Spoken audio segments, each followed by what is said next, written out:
Hello everybody. In today's tutorial, what we are going to be going over is how to create a roller coaster. And we're not going to try and necessarily do anything too fancy. It's just going to be kind of going over the basics and what you need to know. I will do multiple videos over how to build a roller coaster and so forth. And as you can see, there are a lot of different options of coasters. You have your standard coasters. That's basically a hyper coaster. That's the RMC. Really, it looks like a T-Rex model because there's not actually a coaster in the world right now that has a single rail that has two seats. It's only got one seat actually, and I believe it's called Wonder Woman. It's at Six Flags in Fiesta, Texas, and there's one being built at Six Flags, I believe Great Adventure in New Jersey. Then you've got, Mine Train Coaster. So you got a lot of different options. This is kind of like your aerodynamics coaster. That's a stand-up coaster, which there are hardly any of those anymore. This would be like the Magnum XLT 2000 or 200, sorry, from Cedar Point. This would be like the Incredible Hulk because it's a launch coaster. This is like Millennium Force or Intimidator 305, and this is just like Fury 205 or Fury 325. And so you can kind of see too, if you have an idea of knowing the roller coasters, when you place it, the color schemes kind of model certain coasters. That's like the Kid Coaster, and the Kid Coaster basically has different trains and different models. And so what I want to work at today is I want to look at let's do the Werewolf, which is the floorless coaster. As you can see here, there's a lot of different options. You have your launch coasters. You have your suspended. The Stingray is a lot of fun. That's a flying coaster. I don't really use too many of these other than the Rival or the Stingray, because those are your basic danglefoot type coasters. And then obviously you have your special ones here as well. So there's a lot of different options. Sometimes it's overwhelming trying to figure out which ones to choose from, because realistically you can probably get 5 or 6 good coasters in your park. I mean, that's even with, that's maybe pushing it depending on how much scenery you put. So looking at Werewolf, the key here is you want to place your station. Normally, if you think about normal roller coasters, the station's not placed on the ground. Normally it's a little bit off the ground. I don't like to do it too high because I don't like to have to get my paths up too high, but I want to make it high enough. All right. So you can extend your station more if you want to, because when I first started this game, I actually would extend my station further because I wanted to get more than one train. But there's a different way to do that, and I'll go over that in another video. Which one thing I always struggle with, to be honest, and maybe I'm just doing something wrong here too, is how to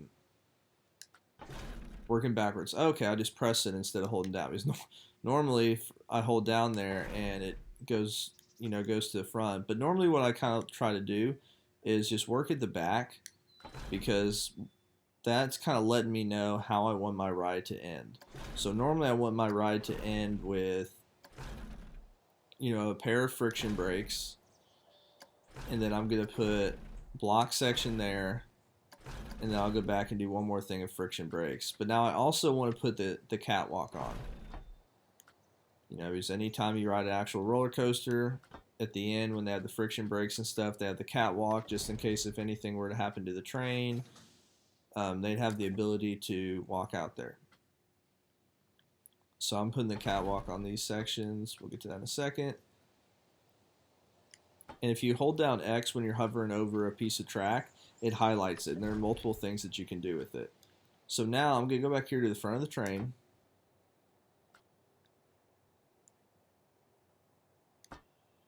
You know what? Let me do this real quick. Sometimes it can get a little finicky too. So let's see. So now it's wanting to work from the back. There we go. All right, there we go. So now you press L1 and R1 to kind of move to the different tabs.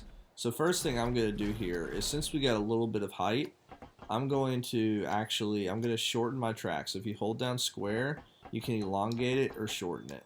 And I'm going to take the optional catwalk off, and I'm just going to have a little bit of a hill. So I'm going to lower it. It's not much, but it's something, right? So now Oh, and one thing I need to do real quick, if you press start, go to settings. I turn this off so it doesn't automatically do it for me, but down here, I've turned all these on to where this doesn't matter.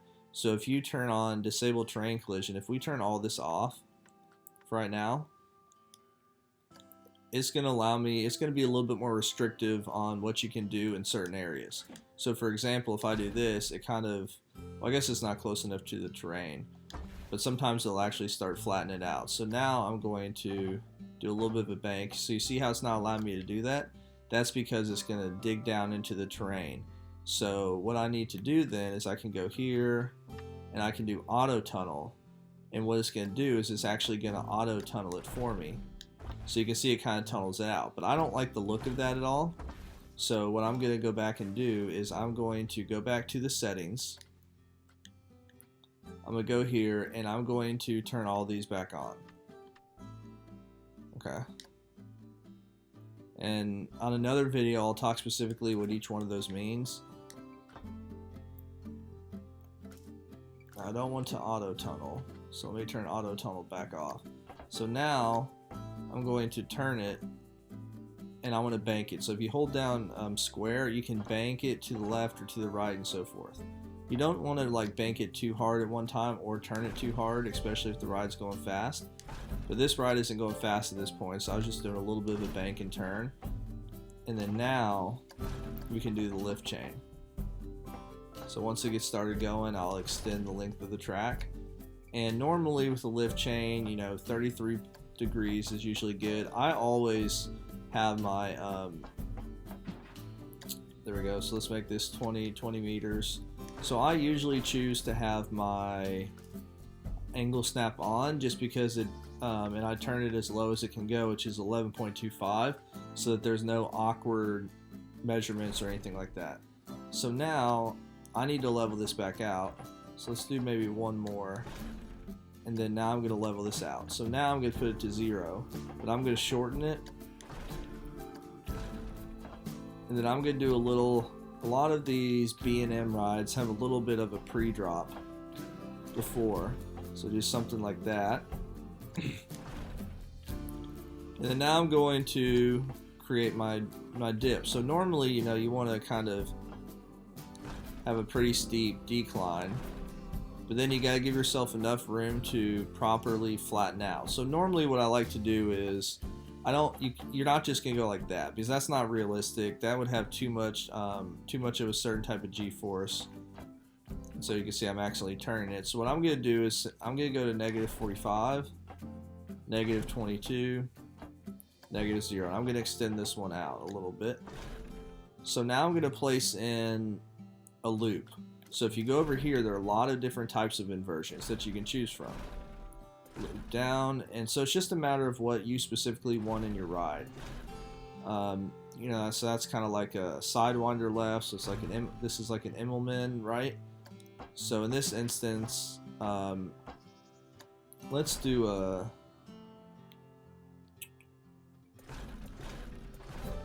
Let's see what else we got over here. So that's a pretzel. Now this is a really cool one, but you would only do that with a flying coaster, because that would be a really awkward kind of motion for your body to have on just a normal roller coaster.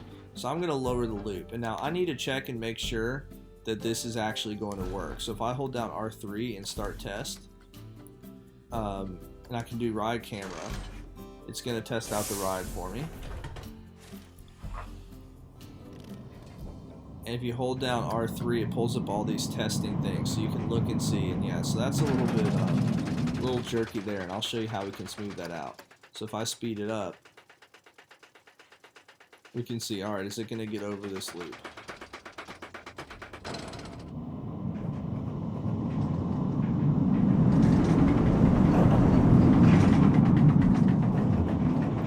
Yeah. So it gets over pretty easily. So we could make this loop larger if we wanted to.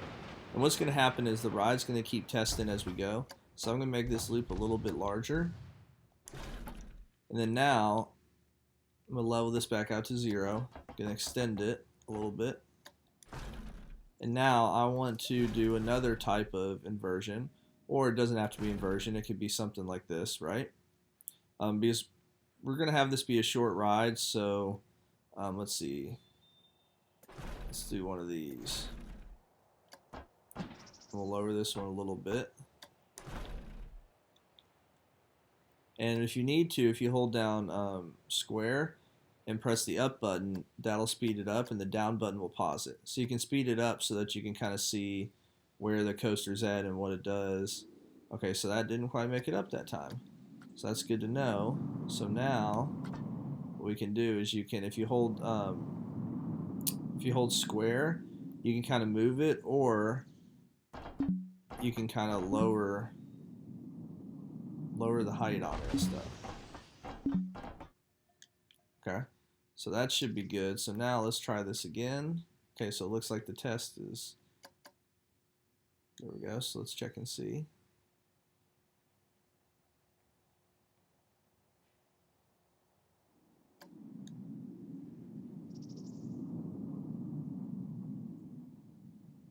Alright, so that's good. So barely made it over.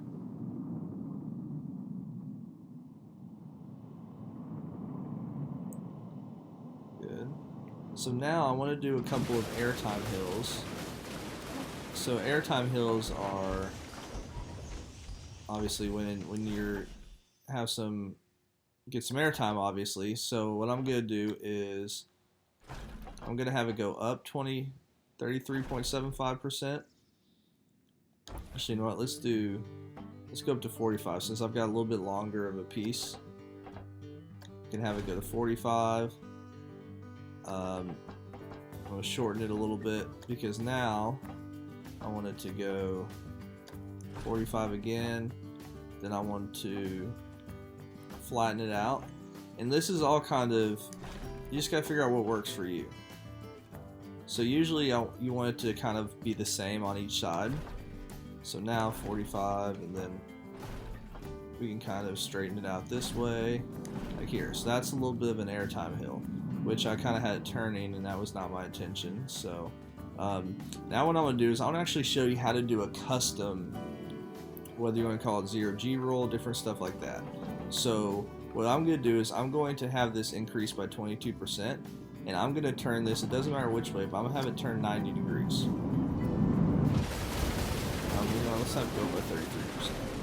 So now I'm going to have it go another 90 degrees, so it'd be negative 180, and then I'm actually going to have it stall out here for a second, and then I'm going to have it go down by 33 again, and it'd be 90, and then back to 0. So now we have, and I'm going to have a little bit of a turn here, because now I just want to try to ultimately reconnect the ride here at the end.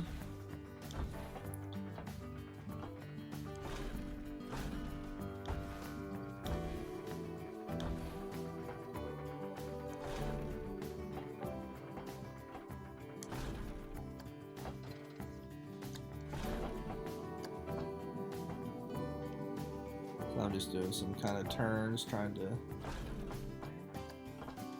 get it back that direction.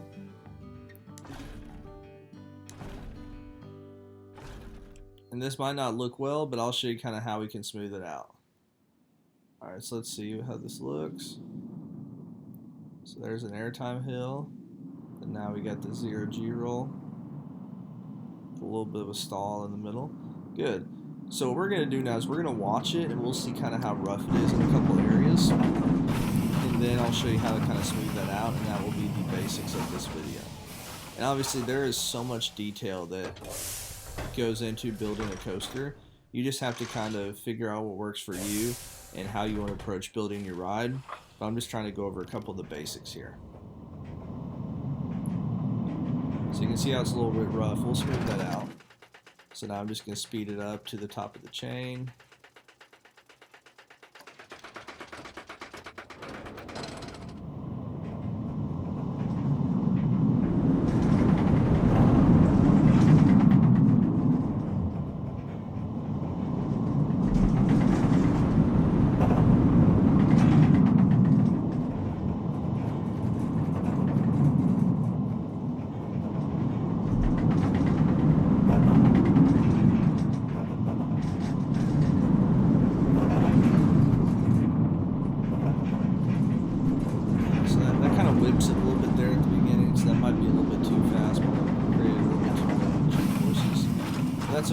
we're doing right now.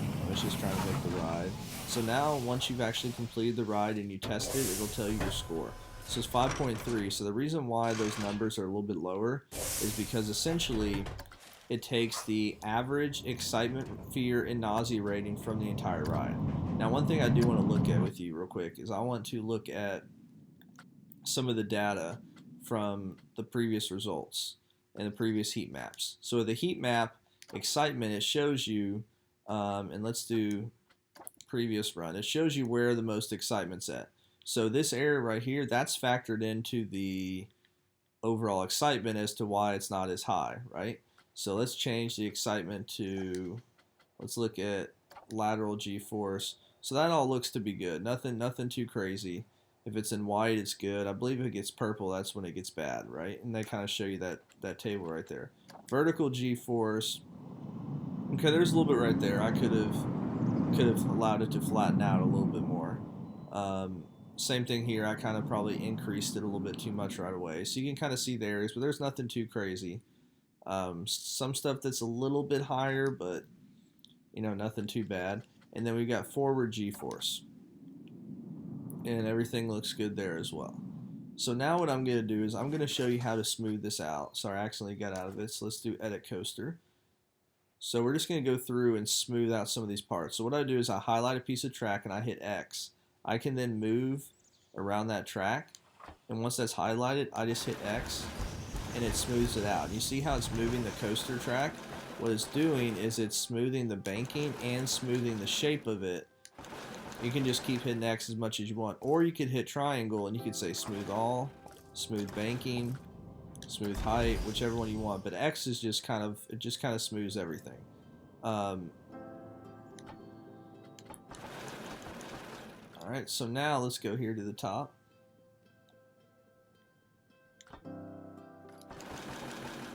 Actually, you know what? I don't want to do that because that's gonna take away that little pre-drop that I had, and I don't want to have that. So we're not gonna smooth that out at all. Let's smooth out this hill.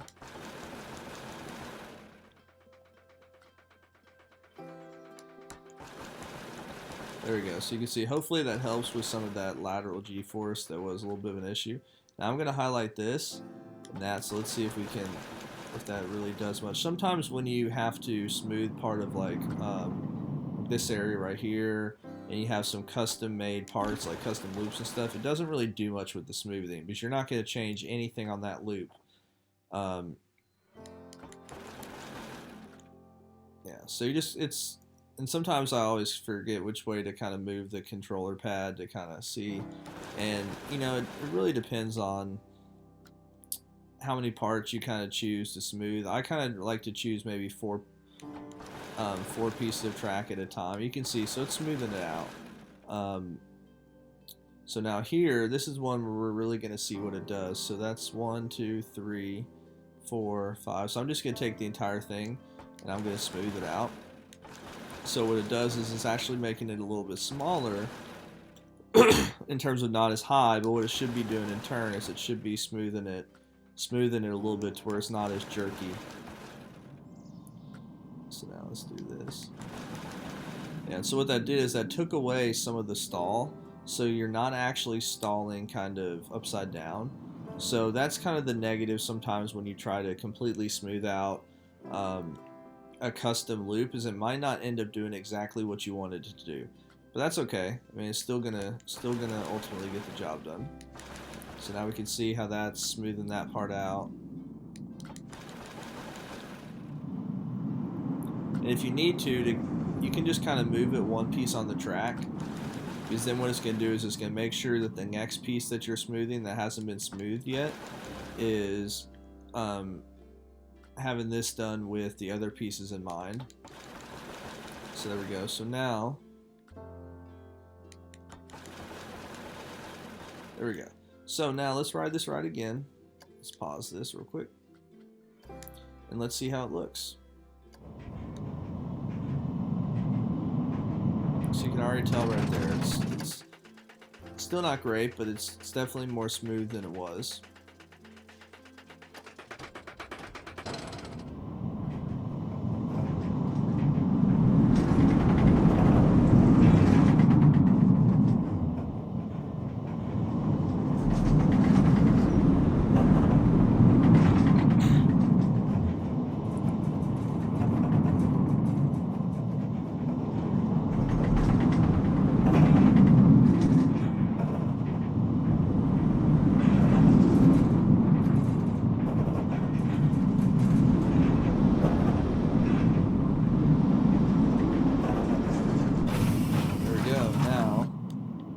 overall a lot more smooth, especially around the turns.